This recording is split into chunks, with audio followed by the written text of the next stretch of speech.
What's up, y'all? It's your boy, the one and only A Switch, aka why he breathing so hard? aka who keep taking all the damn frosting off the cake, leaving all the bread.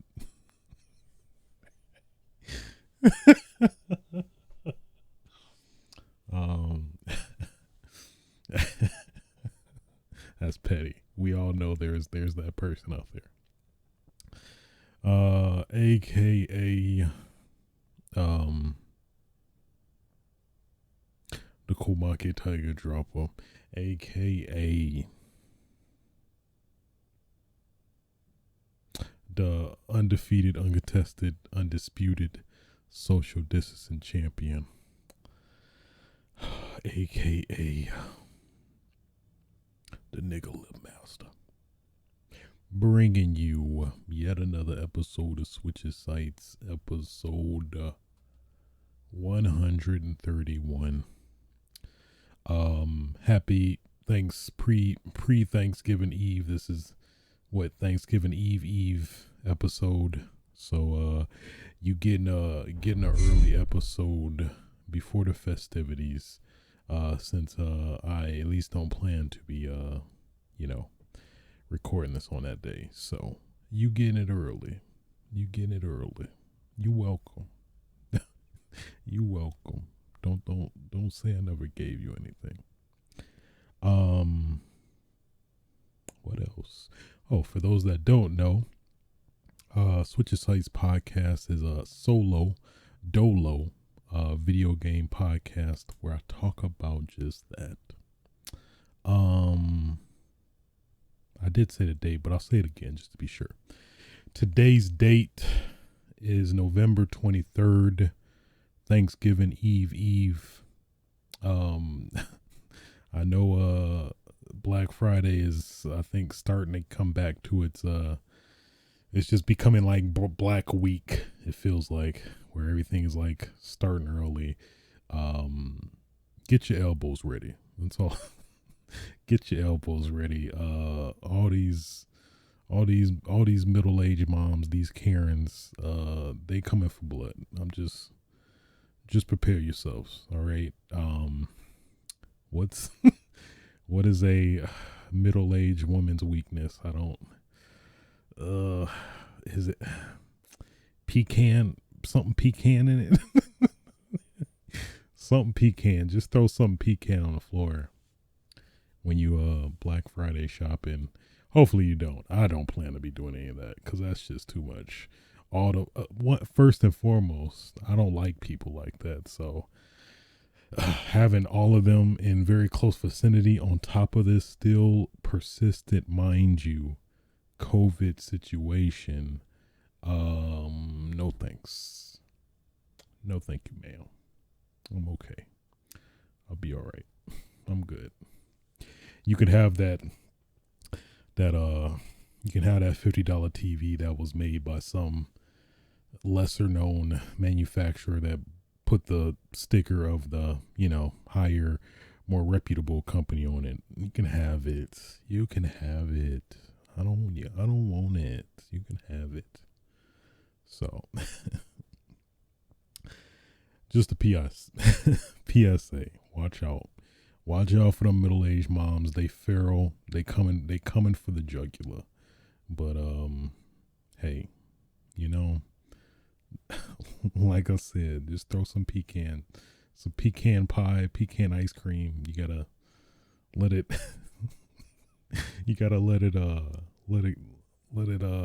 put it in the freezer for a little bit so it don't thaw out while you're on the way to the store. These are some very unnecessary steps you have to take, but hey, this is just advice. Don't say, hey man, I was listening to this podcast. They said, hey, if you throw some pecan on the floor, that will bait them, and they'll just jump on it and fight over that as a diversion. Somebody told me that, I swear. Hey, you didn't hear from me. That's all I'm saying. But I digress. Yeah. Outside of that, I hope everybody has a wonderful holiday. You know, with what I said before. At least this episode, this potentially might be on the shorter end, but you know what? I ain't gonna keep you here longer than you don't need to be. So just keep that in mind either way. If I got something to talk about, I'm gonna talk about it. All right. Okay. So without further ado, let's stop the dilly dallying and get right into it. First topic of discussion is I feel like I'm presenting an award. I'm just I'm holding the suspense. Keeping everybody captivated. And then they play with it more like, hey, how y'all doing? Y'all good? Y'all ready to hear the winner of this award? Come on already. My God. So, GTA Trilogy, if you been under a rock, or haven't, been up to date on the gaming news in terms of outlets and all that stuff, the game is horrible. I can also personally attest to this, as I mentioned last episode. Just utter garbage, gutter trash, complete horrible. Just sorry excuse. Rockstar should be ashamed of themselves. Take-Two should be ashamed of themselves. Everybody involved should be ashamed of themselves. Ray Liotta should be ashamed of themselves. Lionel Richie should be ashamed of himself. Michael Jackson should be ashamed of himself. I mean, I'm a little salty that his song isn't in it. I mean, one of my favorite songs. Don't want to be starting something that's no longer in Vice City, and that I took that personally. So, excuse me, maybe that's a little bit of my personal bitterness coming out, but I'm blaming everybody. Everybody's to blame. So yeah. All in all, this trilogy is horrible in its current state. There's been like a very long period of just because Rockstar getting it right now. They just getting just wrecked. I would assume in probably more ways than one in terms, outside of the negative reception and, in turn, negative press in regards to this collection. So, at least finally, Rockstar actually came out with a statement regarding the GTA Trilogy Definitive Edition. So let me get ready for this.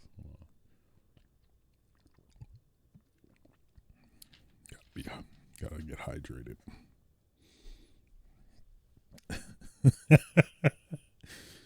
Okay.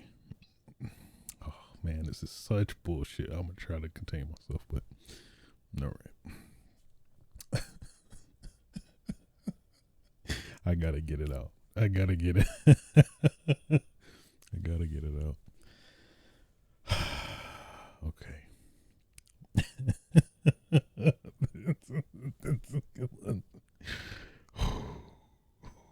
Okay. Okay. All right.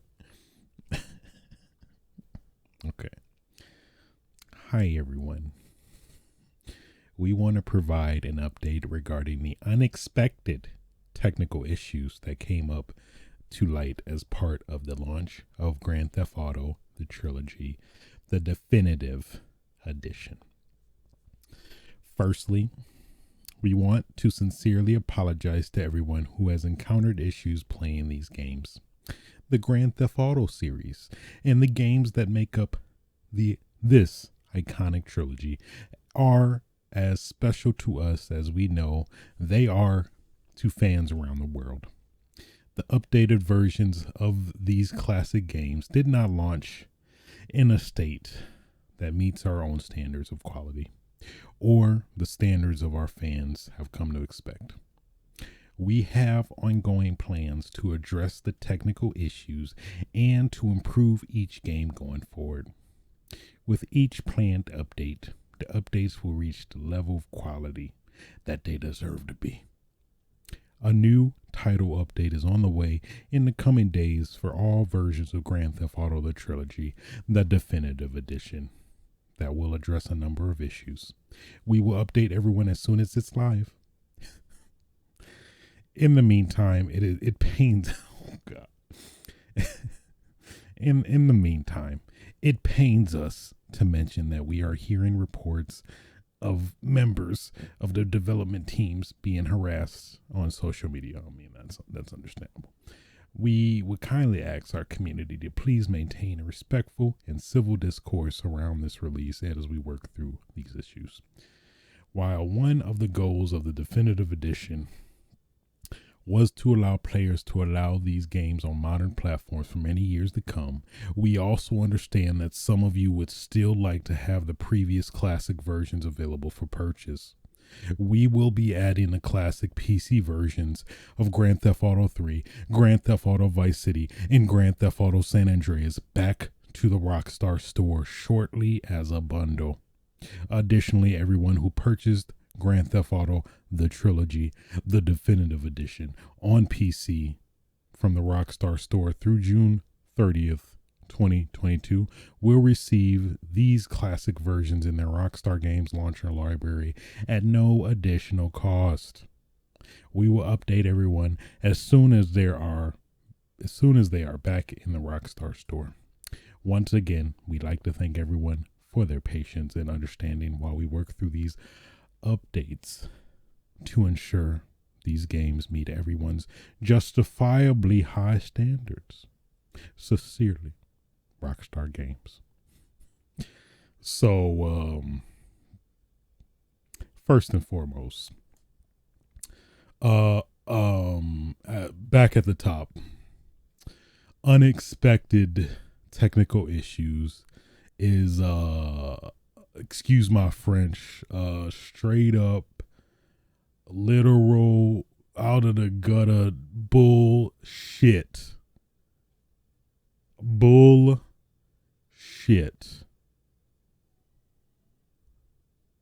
Bullshit.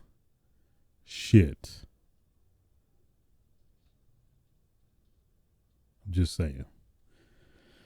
Ain't no way. All these, especially the abundance of these issues, that you gonna have the nerve to say these were unexpected technical issues. I don't believe that at all. You clearly, at least somebody in the team clearly knew that this is gonna be horrible. Either because I think we touched on it last episode, but I mean, it was clearly the higher ups probably pressuring the development team, I believe Grove Street Games, to get this out on a deadline. And because of the strict deadline, they weren't able to meet everything. It was probably in that weird state that it was ready. I mean, well, it was playable, but not fully, polished or gotten all the bugs out. And this is exactly what happened because of that. So, unexpected technical issues. Bullshit. That's all I'm saying. I'm not even going to censor myself for that. Cause it's bullshit. Okay. Sorry. I feel a little burnt, I wanted to relive all the Grand Theft Auto games. I haven't played them in forever, but I couldn't because of all these the horrible issues. So at least it's good. They did acknowledge the issues, but I mean, saying they're unexpected, that just nobody can believe you. But you know, blah blah blah, PR stunts and stuff and whatnot. So it's dumb. It's dumb. But with that being said, I believe previously last Friday, I think they dropped updates for all the games that at least supposedly resolved a fair amount of issues. At least not any of the issues that I'm running into. At least in my scenario, the main issue that's been problematic for me is the crashing of Vice City. It is not as frequent as GTA 3, but it's like, considering how annoyingly difficult the game is, just based off of the outdatedness of like the mechanics and everything. It's I just don't have the patience anymore, and I gave a street 3 strikes, and I was like, I'm done. But like, if they said like they fixed the crash, and I was like, okay, I'll hop back on. But at least doing some research, it didn't seem to this recent update didn't seem to fix those issues. So unfortunate, real unfortunate. Don't release something that's not ready. Just stop it. Just stop it.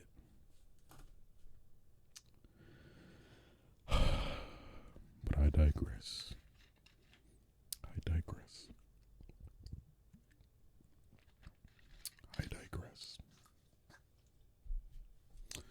Moving on.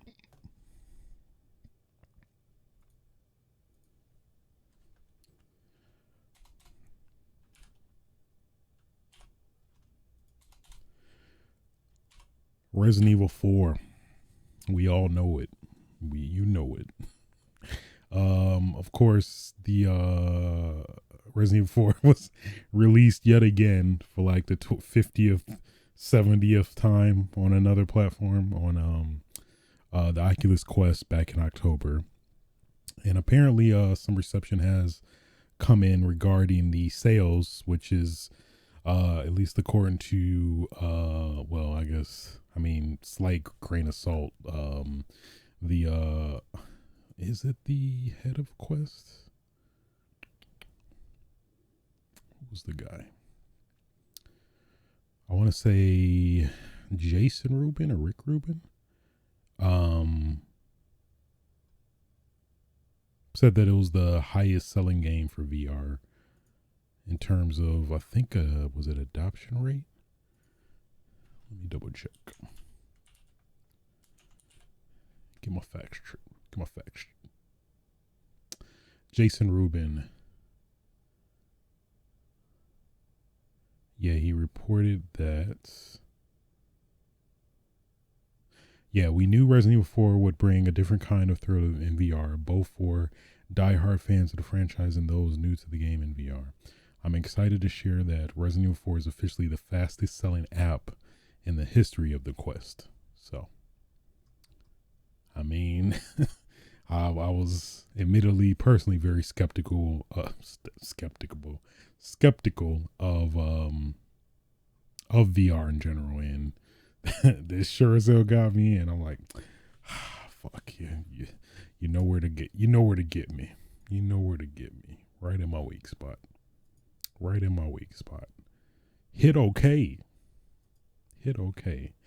But with that said, additionally, they did announce that Resident Evil 4 VR is also they're releasing the Mercenaries as a DLC, free DLC next year. So that is probably one of the downsides of Resident Evil 4 VR, is that pretty much all the extra modes were stripped out for just basically the main game itself. And not Mercenaries, Separate Ways, that dedicated Ada campaign, Assignment Ada, which was like a kind of non-canonical like side mission with Ada as well. And it wasn't a huge bummer, but it was a little bit of a bummer that, not the full game is intact, but it's understandable considering the whole nature of VR and probably them working to try to get the game out, presumably, before this holiday. So, but now we know that mercenaries mode is coming to RE4VR free of charge. It's good. It's good. Has anybody done that? I hope not. randomly talking to girl. It's good. What are you doing? I digress. Pretty cool though, because I think I heard, I haven't beat Resident Evil 4 VR on a professional yet, but I heard that technically the hand cannon isn't in the game, which for those that may not know, it's basically unlockable weapon that you get for getting all S rank. I don't think they technically called it S rank or 5 stars. Getting 5 stars in every level with every character. So I'm curious to see how that will work in VR, considering that well, I would assume they just, do it in the same way they have with Leon, where, you can see the character with their melee attacks and stuff, and maybe they'll add more detail in terms of the fingers to make it more, accurate to the character you're playing as, like Wesker or Krauser and whomever else. So, yeah. Yes, please. Thank you. I talked about it on Twitter a little bit, but briefly, not looking forward to Super Salvador, who's basically a chainsaw guy on steroids. We're basically on, I believe it's the last level, where he has a double-bladed chainsaw, which it feels kind of redundant, because I thought chainsaws had double. Well, no, I guess most chainsaws can have a single blade, or generally have a single blade. But either way, a double bladed chainsaw, and then he must got some invisible skates or something, cause that boy be he be skating. He'll skate and be swinging his damn chainsaw relentlessly with reckless abandon. And he coming for that neck, best believe. If all else fails, he coming for that neck. So watch out. Keep your distance. Steer clear, stay far away from him as possible. So that's gonna be fun. It's gonna be real fun. Gonna be a wonderful time. But hey, any excuse to play some more VR, sign me up.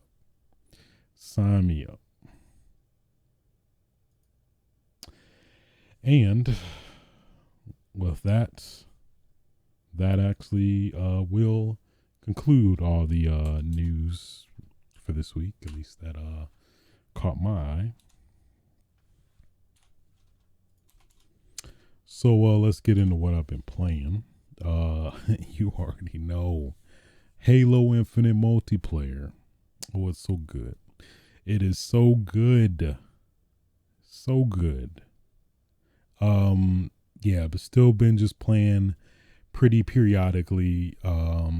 Mainly just playing the quick play, generalized playlist until they get their act together and make a dedicated Slayer, or they separate the playlist more. Which is, I guess that's overall, after more time playing it, I feel like, yeah, this game is damn near perfect. It feels like, at least as of now, from playing it so far.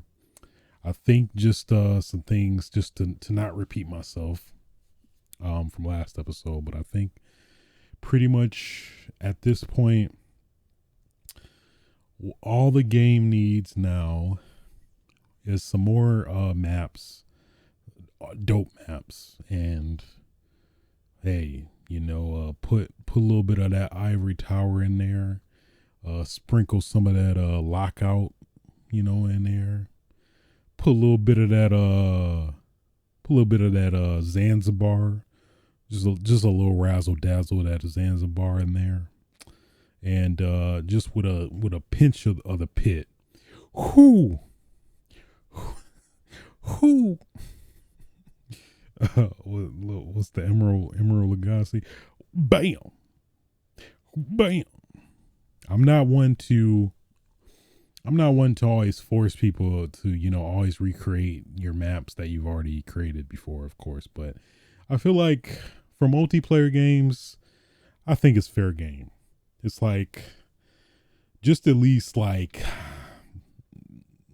the four I mentioned that, like, something familiar and, comforting, but also, of course, have some of the new stuff too. I think that's a pretty reasonable balance. Halo's done it like with 3, where technically Guardian was kind of like a spiritual successor to Lockout from Halo 2. So you can also, get creative in those ways too. But I'd be lying to you if I said I would not want them classic, iconic, just comforting maps back in some extent, some way, shape, or form, whether it be redesigned, reinvented, to accommodate the new mechanics and abilities in this game now that's drastically different from previous Halo games. So here's to hoping.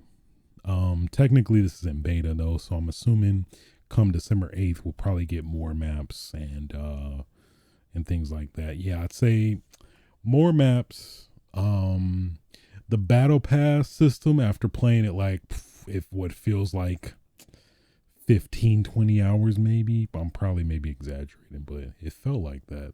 I'm only like at level 9. That just doesn't seem right to me. Doesn't seem right at all. So I really hope they do really revamp the battle pass system to make it more generous and rewarding, rather than it feels heavily stingy right now. Like real stingy. Just stingy. Stingy as stingy as fuck.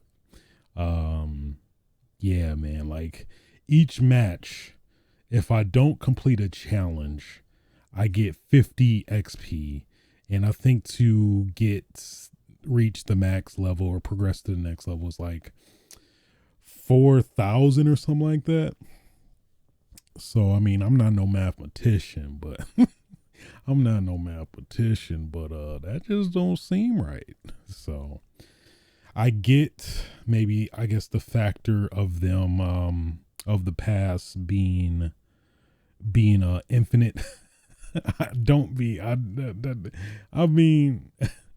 That totally wasn't intentional, but yeah, so with the battle pass being infinite, but I'm guessing that's why they're making it longer to achieve. But I feel like that's kind of counterintuitive, because for me personally, I don't feel encouraged to keep going because the pass feels too grindy for me to like feel that way, if that makes sense. So it's like I don't feel like I don't even feel like that's like my goal at this point, because it's literally too grindy for my liking.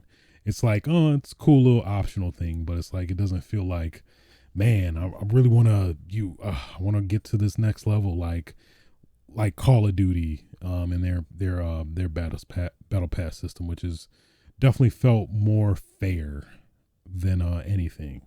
But again, I mean, I guess you kind of balance that with the fact that Call of Duty does have a timed expiration for the battle pass, where, you know, if you don't complete it by a certain date, it's gone forever, and you can't, you know, progress to any other tiers and have to buy the next one. So yeah, I know 343 said that they are listening to the feedback of players regarding the progression. I think collectively, I think everybody has had that sentiment of the battle pass being very stingy. It's just like it really is stingy to the point where it doesn't even feel like it doesn't feel like worthy of kind of oh man, I'm gonna play this game to rank up my battle pass. It just doesn't, personally for me, it doesn't feel like that. So, and then I'm hearing stuff of like people legitimately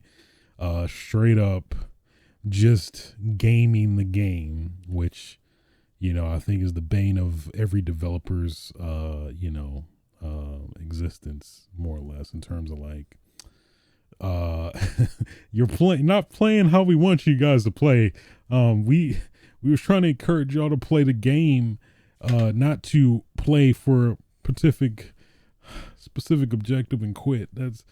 Please don't do this. So that apparently is what people are doing, basically completing a certain challenge that's very like weirdly specific, and they'll quit out and then try to progress and, you know, earn some other challenge. So I mean, it's a testament to your system. But I mean, with all that said, I mean, keep in mind, technically this is in beta before the December 8th release date, but hopefully they listen. Yeah, I think if they do that, have the good maps, yeah, this might be damn near perfection. The weapons feel good, pretty fair, pretty balanced.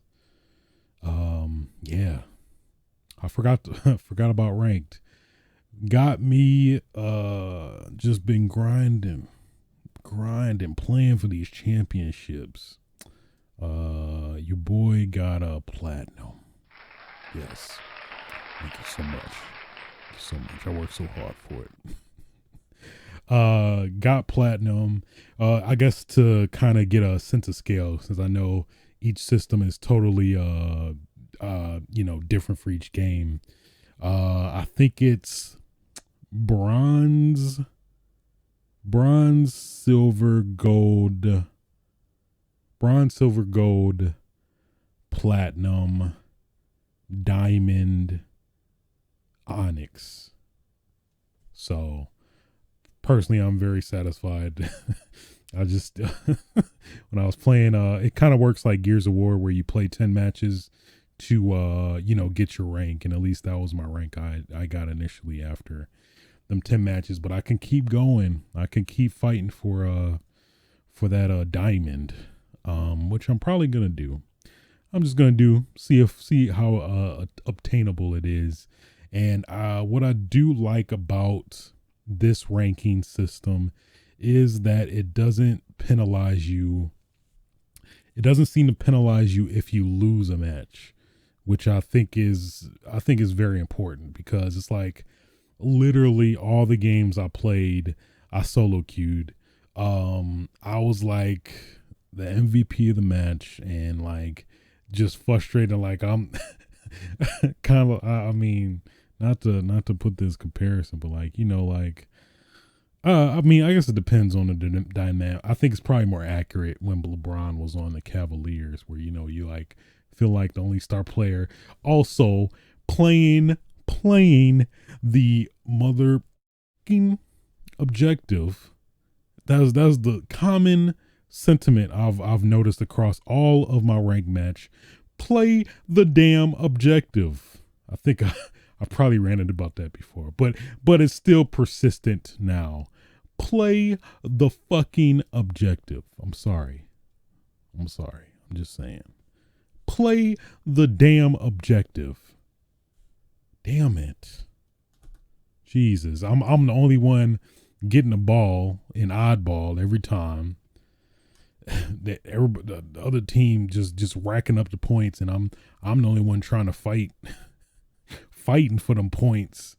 Nobody else don't care. They just trying to get their kills up. Little do they know, it's like it doesn't. It's a lot more that factors into your like score, which it's good to see the game like acknowledge you for that, because it's like, especially if you like solo queue, I think it's just very disheartening at times knowing that like you bust your ass, I'm trying to win this, I'm trying to win this championship, and everybody's like, man, hey, I'm just trying to, I'm just playing some Halo. It's like, play quick play, play quick play. Play quick play. But hey, I mean, as long as they rate you on those metrics, I think I'm totally fine with that. I'll take a L if I busted my ass and was trying to win. Then I've busted my ass, taking an L, and then my ranking being totally suffering immensely for it. So pretty fun little observation there. So who knows, this Thanksgiving weekend, hey, you might see a little diamond player on there. You might be coming on here with some bling or something. Let me stop. What else? Something else I wanted to touch on. I think that was it. Halo Infinite is good, man. It's free. It's free. This is free. It's free. So, yeah. I think that covers Halo Infinite. Loving it. Loving it. Halo is back. Halo's back. I think it's safe to say. I mean, personally, I'm not one to highly grade Halo on its campaign, but I mean, at least even I'd say the same for Halo 5. Even though Halo 5 had a very lackluster campaign, multiplayer was fun as hell. As somebody who enjoys Call of Duty, though, let me preface that, because to be honest, Halo 5 was very Call of Duty-esque with the I mean, running is in Infinite, but the air boost, I forgot what they call it, the air thumps, and just overall mobility, which I personally did really enjoy. But I know others who are more Halo purists probably didn't cater or enjoy it as much. So, for what that's worth. Moving on.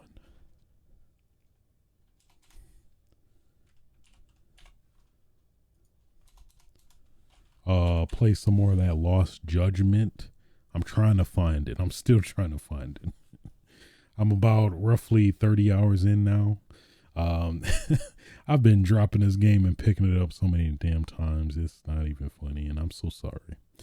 Yagami, I'm so sorry, man. I could be a better person, and I apologize for that. I've been just not giving you that attention and love that you deserve. But I'm back. Yagami, I'm back.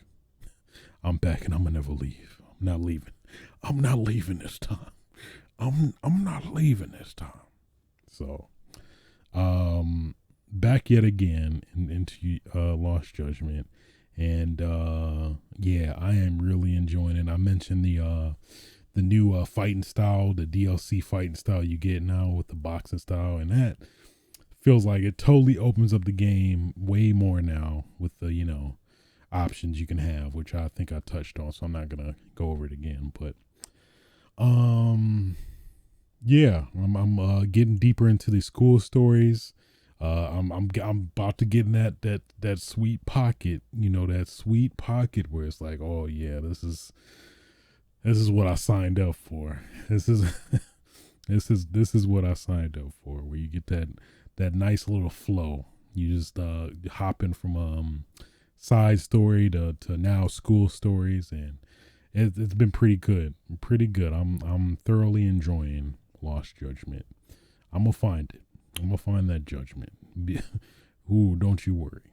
So that's maybe unrealistic, but a partial goal for at least this break. I'm try to beat Judgment. We'll see how that goes, but that's at least an aspiration.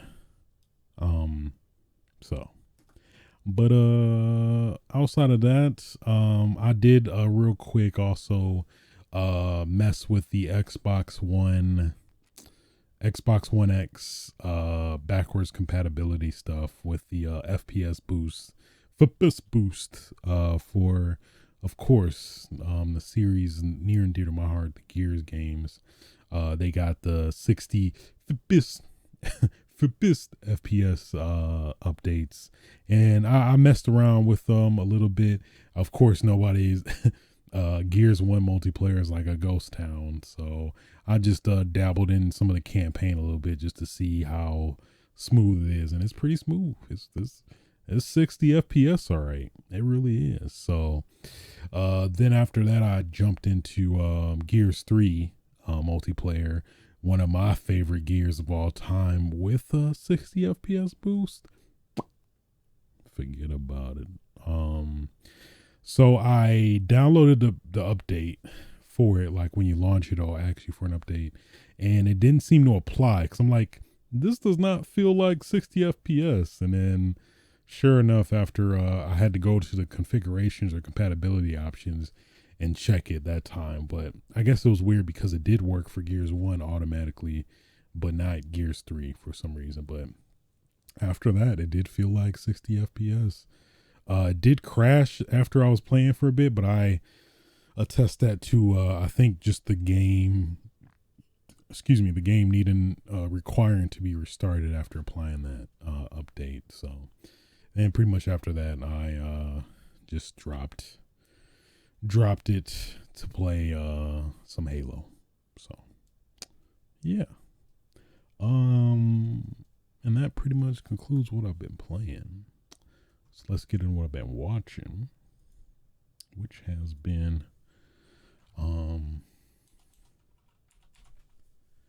Tiger King.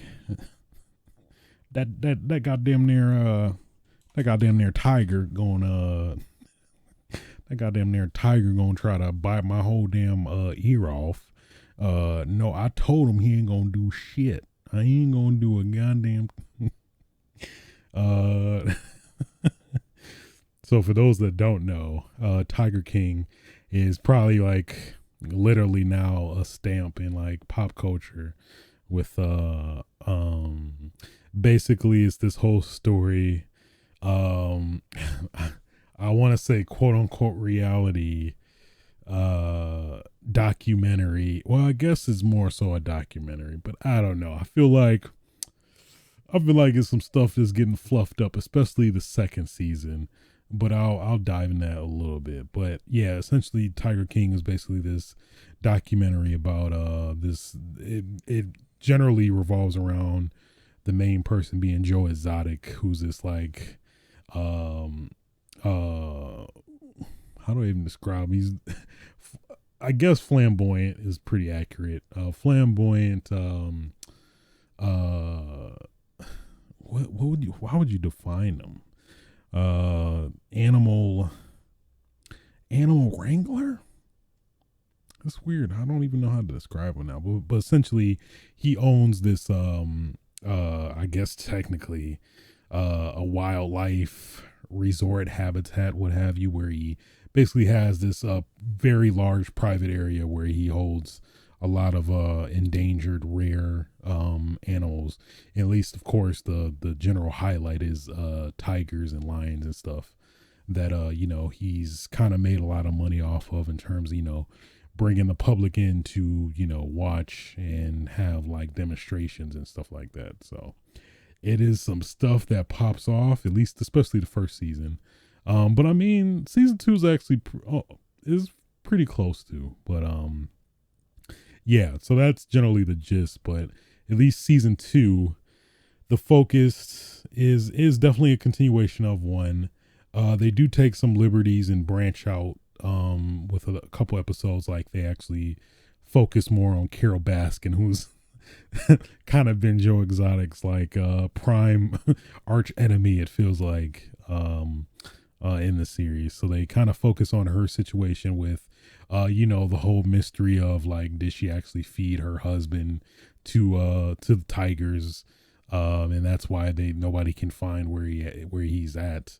But apparently, like, I don't want to spoil anything, but like in the story, they in season 2, they do explore a bit more about possibly the whereabouts of his former husband, technically in this tense, unless we don't know, which is still a mystery, if anything. But all in all, it's pretty good, pretty interesting. It's it feels like with each season, it feels like they get more reality TV like, where they're just trying to fluff up stuff to fluff it up. But I mean, I was captivated. I did straight up binge the whole thing. So I don't think it was a big commitment though. I think each episode was like 40-ish minutes, and I think it was a total of 6 episodes. So, but yeah, if you into that, just I can't even, it's hard to even put this into anything. That's how I guess, which might be indicative of how good it is. So I guess if you're into, well, and I don't even know. It's hard to even recommend if you love animals. I mean, it's some tough moments, but I don't know. I think if you're just in a drama, and I dare I say it's pretty close to reality TV, to be honest. It feels like it's kind of the vibe I get, even though it's like, it feels like it's a reality TV series masked under a documentary. I think that's very accurate. Yeah. So I mean, if you into that kind of thing, watch you a little Love and Hip Hop, a little Real Housewives of whatever city they want to be bougie in. I do recommend Tiger King. So yeah, how they left it off, they definitely set it up for a 3rd season. I'm curious where that goes, but I think yeah, hey, that 3rd season's coming out, for best believe I'm gonna watch it. So then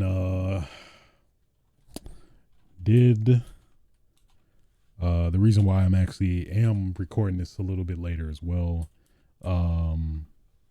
did watch Resident Evil I want to say Operation Raccoon City, but it's Welcome to Raccoon City.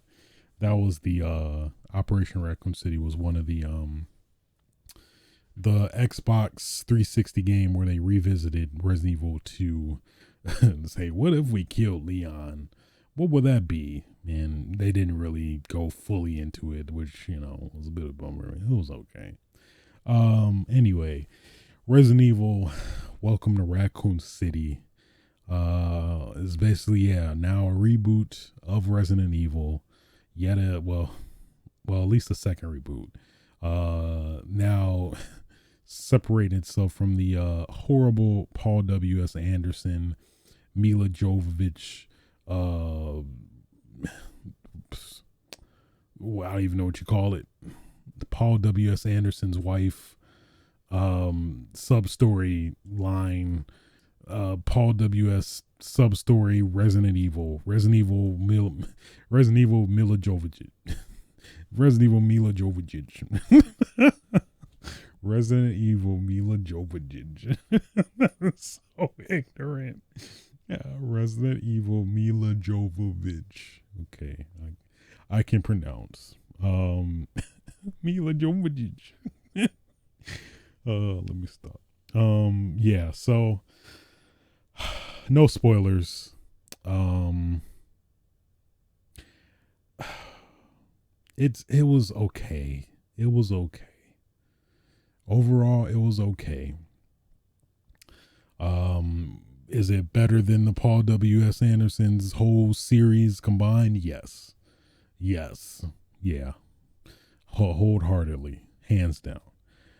You could tell there's just been a lot. If anything, you could tell there's been a lot of love towards this movie in terms of, from a fan perspective. You can definitely tell the director literally played the whole series, or at least up until Code Veronica, it feels like. But yeah, so you literally almost all the scenes definitely had some reference in some way, shape, or form to the source material of the games, which, as a huge fan of Resident Evil, I definitely appreciate it, which is the one thing I think that did slightly irritate me about the movies, the Paul W.S. Anderson movies when they were out. They generally did not steer cleared of the source material as much as possible. They throw you a bone every once in a while, like, here's Nemesis, here's that huge executioner dude from Resident Evil 5. Here you go. Here's Wesker. Didn't they have a black guy as Chris Redfield, which is fine, but it's like, I guess. I don't know. Anyway, with this, one of the issues I will say is that it definitely, it's definitely been the promotional material and stuff like that. So they definitely they combined the stories of Resident Evil 1 and 2 and like pretty much truncated and just trimmed everything, which I think is definitely one of the downsides of this movie, is that because they did that, it's literally a lot of stuff to pack into one movie, literally combining the events of Resident Evil 1 and 2 into one single movie. Just was not a good idea in my opinion. They technically made it work, but overall it felt pretty rushed. And it made us miss out on a lot of characters that I would have liked to have seen. So like, yeah, I don't want to spoil anything I'm not technically spoiling in terms of people that aren't included in this story. There's no inclusion of Marvin Branagh, his story, which I always thought was pretty interesting and kind of inspiring, especially for Leon's arc in like the games. As little or trivial as it is, but I think a lot of the aspects of Resident Evil had a lot of potential to be kind of explored further in movie form, which I think combining both the one and two as a single movie was definitely a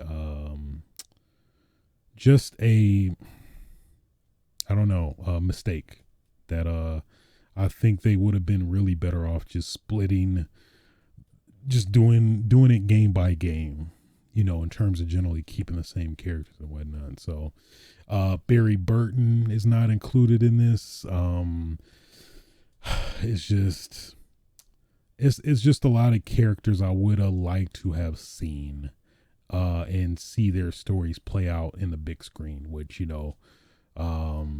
and Paul W. Anderson definitely steered clear away. No, let's just put let's put Alice in the Resident Evil universe. That's good enough. So, and that's the one thing I do always, I definitely give credit to this movie for, is definitely showing a lot of fan service.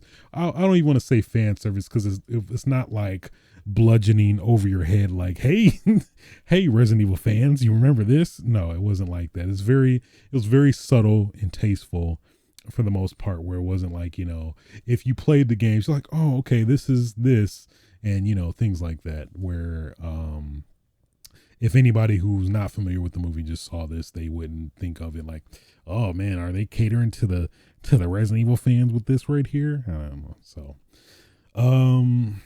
yeah, no, I don't.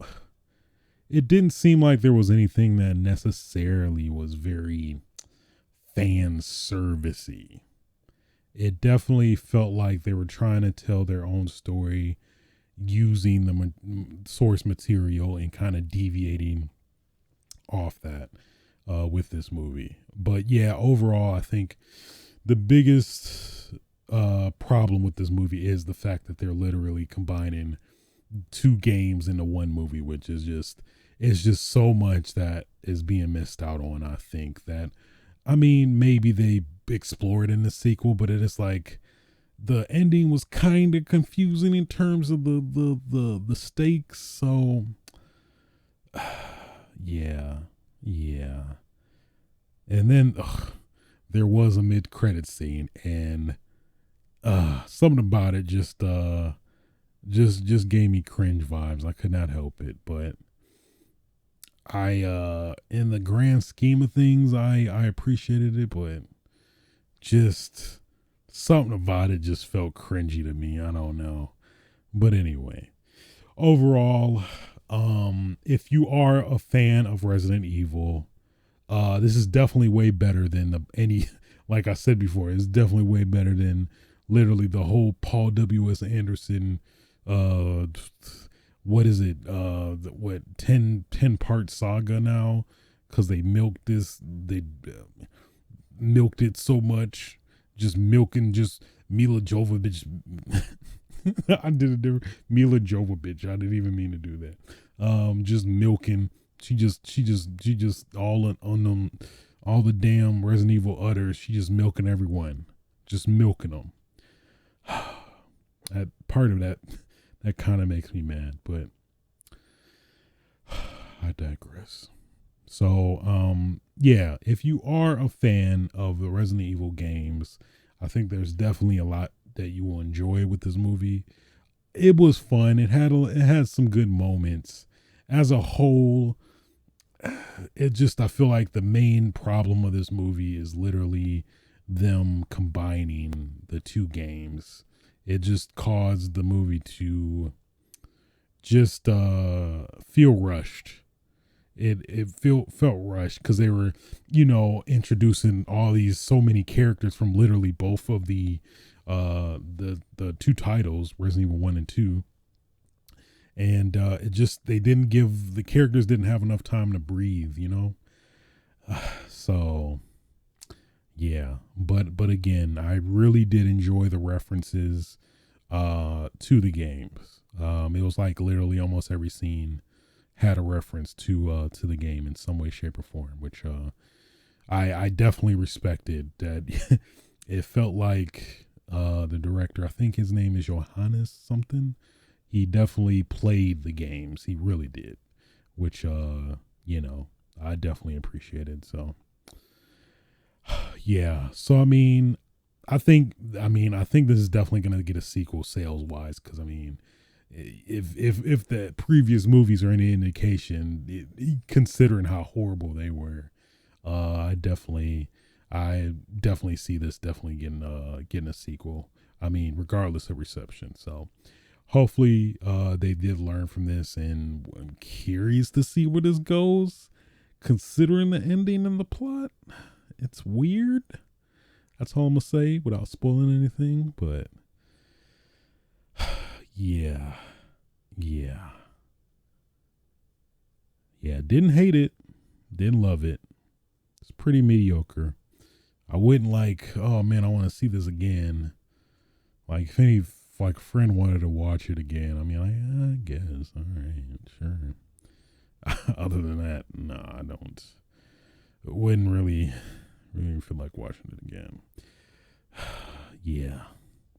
It's some stuff I could really spoil and talk about, but I won't. Yeah, so Resident Evil Welcome to Raccoon City. At least possibly could have been because my expectations were pretty low, but it wasn't.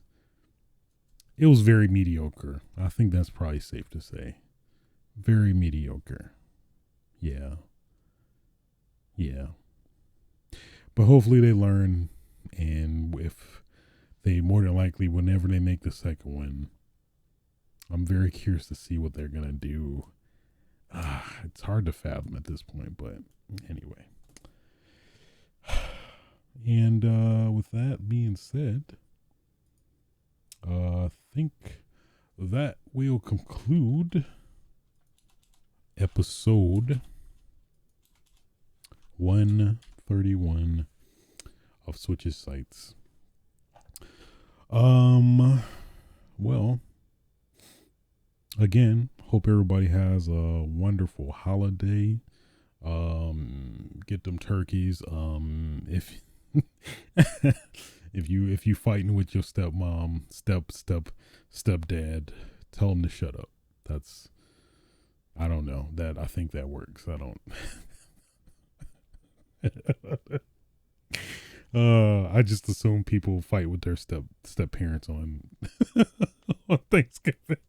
That is the most dysfunctional assumption ever. you go to a damn Thanksgiving shindig and you you start instigating. So I thought y'all fighting? No. Then they actually start having it. Oh, you have an issue with me? No, I don't. A little. I was just saying. I just thought. I thought step parents fight with their step children. So I mean, as they fight now, I thought they was just. I thought they fight, but let me stop. That is petty as hell. Oh, man. Well, man. Yeah. So, again, thank you guys for watching and or listening. If you did like the podcast, feel free to like, rate, and subscribe on your favorite platforms. You can also catch this recording live on Twitch TV/aswitch, generally on Thursday evenings, at least with this exception. You can also catch the archives on youtube.com/aswitch as well. You can catch me on Twitter at aswitch also. Until next time, y'all, get your game on. Feel free to fuck. Gobble gobble, all that good stuff. Oh yeah.